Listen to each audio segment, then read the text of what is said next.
Hello, my dear friends. Today, I want to share with you the story of a man who was not only a champion in the ring, but also a champion in life.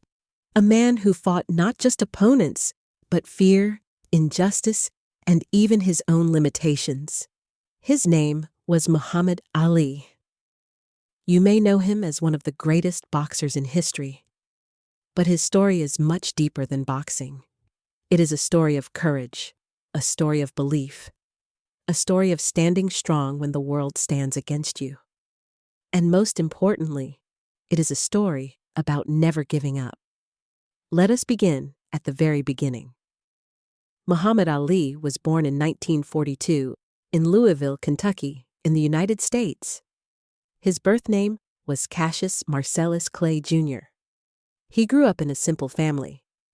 His father, Cassius Clay Sr., was a painter and artist. He painted signs and images for businesses. His mother, Odessa Clay, worked as a domestic helper. She cleaned houses and took care of others. They were not rich. Life was not always easy. At that time, America was divided by race. Black families faced discrimination and unfair treatment. Young Cassius saw this reality around him. He saw injustice. He saw inequality. And somewhere inside him, a strong voice began to grow. When Cassius was 12 years old, something happened that changed everything. His bicycle was stolen. He was angry, very angry. He went to a police officer and said, "I want to beat up the person who stole my bike." The officer smiled and said something simple. "You better learn how to fight first."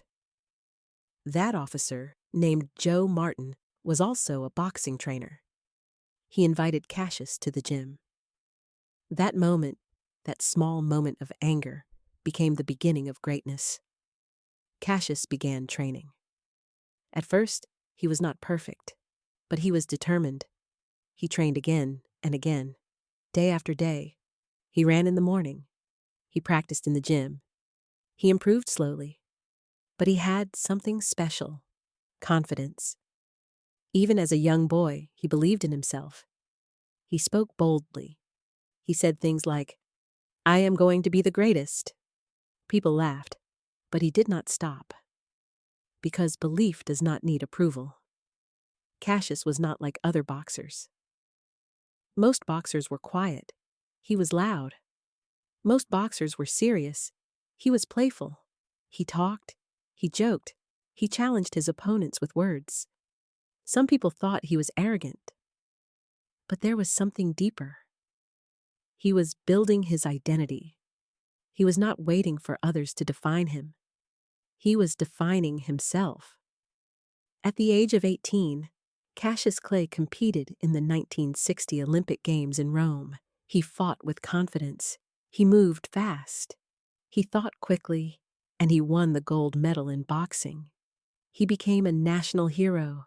People celebrated him. He had achieved his first big dream. But life after victory is not always simple. After returning to America, Cassius expected respect. He had represented his country. He had won a gold medal. But racism still existed. He still faced discrimination. There is a story often told. He went to a restaurant but was refused service because of his race. He felt hurt, confused, angry. How could a champion be treated this way? This moment changed him. He began to look deeper into identity, justice, and purpose. Cassius decided to become a professional boxer. Now, the fights were harder. The opponents were stronger, but he was ready. He trained harder than before. He moved differently. He did something unusual. Instead of standing still like other fighters, he danced. He moved quickly. He avoided punches. He used speed and intelligence. He once said, "Float like a butterfly, sting like a bee." This became his style. Beautiful, fast, unpredictable. Fight after fight, he won. His confidence grew, but so did the criticism. People said, "He talks too much. He is too proud." But he did not change. He stayed true to himself. and slowly, the world began to notice. In 1964, Cassius Clay faced Sonny Liston, the heavyweight champion. Liston was strong, powerful, experienced. Most people believed Cassius would lose, but Cassius believed something different. He said, "I will shock the world." And he did. He defeated Liston. At just 22 years old, he became the world heavyweight champion. It was a historic moment. After becoming champion, Cassius made a powerful decision. He changed his name. He joined the Nation of Islam and chose the name Muhammad Ali. He said his old name was a slave name. He wanted a name that represented his identity. This decision shocked many people. Some refused to call him by his new name, but he stood firm. Because for Ali, this was not just a name, it was self-respect. At this point, Ali had everything: fame, success, power. But his greatest test was still ahead, a test that had nothing to do with boxing, a test of courage, a test of belief, a test that would challenge his entire life. In the 1960s, the United States was involved in the Vietnam War. Young men were being drafted into the army. Many had no choice. They were told, "You must serve." Muhammad Ali was one of them. He received a notice. He was expected to join the military. But Ali made a decision that would change his life forever. "I will not go." Ali refused. He said clearly, "I will not fight in a war that goes against my beliefs." He explained that his religion did not allow him to participate in war. He also spoke about injustice. He said, "I have no quarrel with the people of Vietnam." This was not an easy decision. At that time, many people believed that refusing the military was unpatriotic. People were angry. They did not understand his position. But Ali stood firm. His decision had consequences, severe consequences. He was stripped of his heavyweight title, banned from boxing, facing prison. Imagine this moment at the peak of his career, when everything was in his favor. He lost it all. Not because he was defeated in the ring, but because he chose to stand by his beliefs. People criticized him everywhere.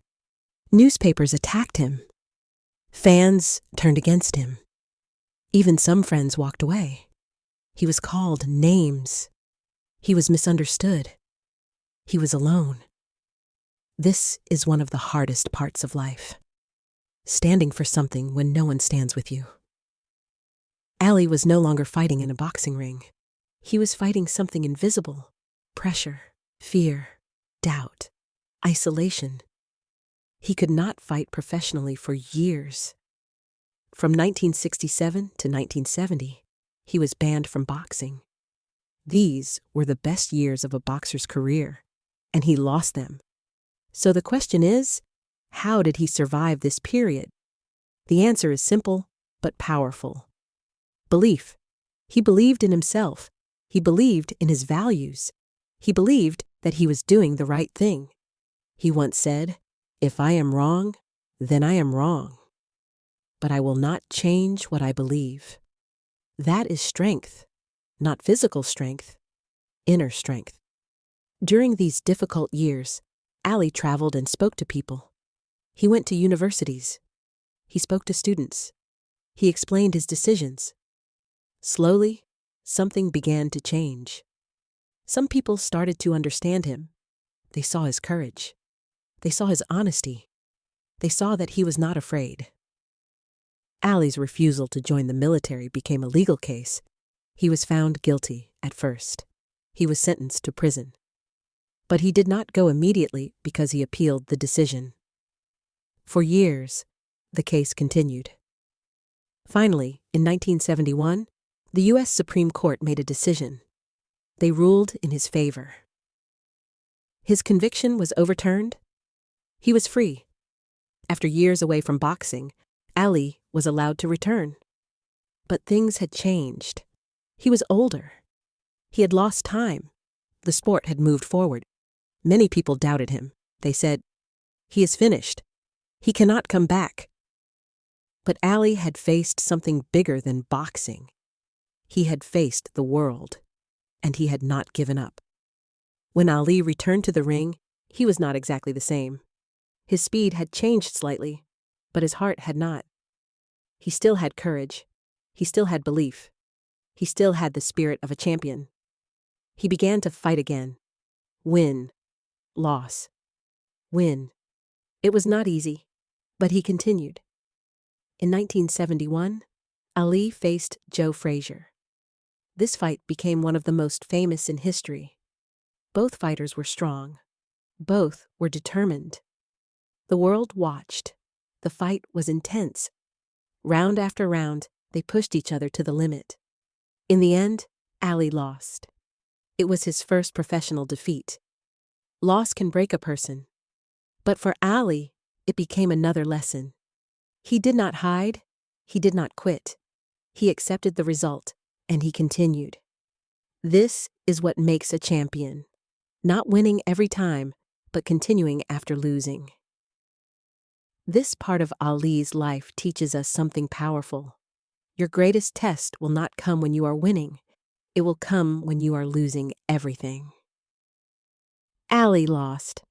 His title, his career, his public support. But he did not lose himself.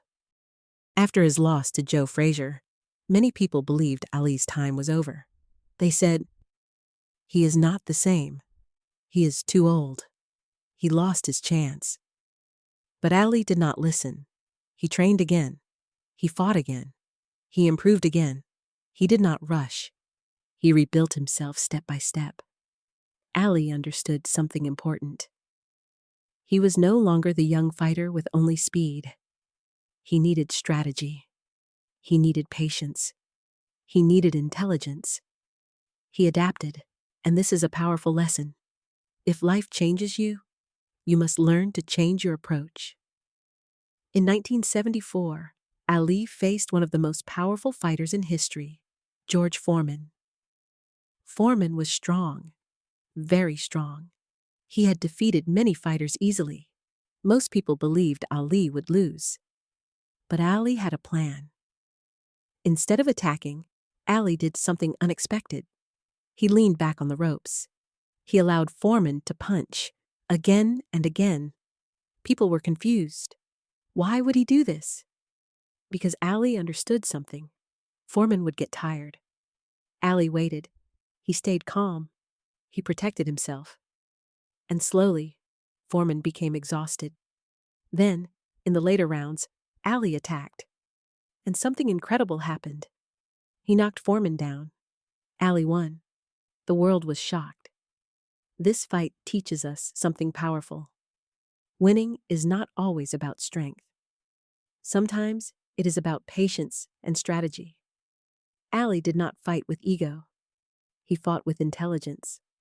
After defeating Foreman, Ali became world champion again. It was one of the greatest comebacks in sports history. He had lost everything, and then he returned. This is what it means to never give up.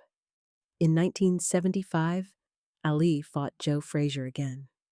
It was one of the hardest fights ever. Both men were exhausted. Both were in pain. Round after round, they pushed beyond their limits. At the end, Frazier could not continue. Ali won, but later, Ali said, "It was the closest thing to death." This shows something important. Even victory can come with pain. Ali continued to fight for several more years, but his body began to change. The fights had taken a toll. He was slower.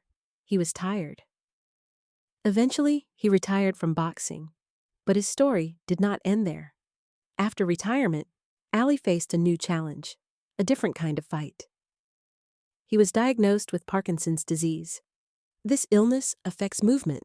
It causes shaking, slow movement, weakness. For a man who was once known for speed, this was difficult, very difficult.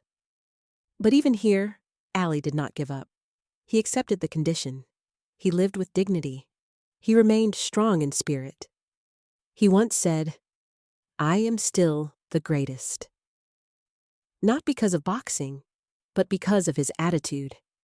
In his later years, Ali became more than a boxer. He became a symbol of courage, a symbol of peace, a symbol of humanity. He traveled the world. He helped people. He spoke about kindness and understanding. In 1996, something beautiful happened. Ali was invited to light the Olympic torch at the Atlanta Olympic Games. He stood there, his hands shaking due to illness. But his presence was powerful. The world watched in silence. Then, he lit the torch. It was a moment of respect, not for his strength in the ring, but for his strength in life. My dear friends, Muhammad Ali was not great because he won fights. He was great because he stood for his beliefs. He accepted loss. He returned after failure. He faced illness with dignity. He never gave up on himself. Let us pause for a moment. Ali's life teaches us something simple, but very powerful. Life will test you, but your response will define you. You may lose opportunities. You may face criticism. You may feel alone. But if you stay strong, you can rise again. As we come to the end of this journey, remember this. Muhammad Ali did not become great overnight. He became great through struggle, discipline, courage, and belief. He once said, "Don't quit. Suffer now and live the rest of your life as a champion." This does not mean you must suffer endlessly. It means stay strong in difficult moments, because those moments shape you. Muhammad Ali passed away on June 3, 2016, at the age of 74. But his courage, confidence, and message of never giving up still live in the hearts of millions around the world.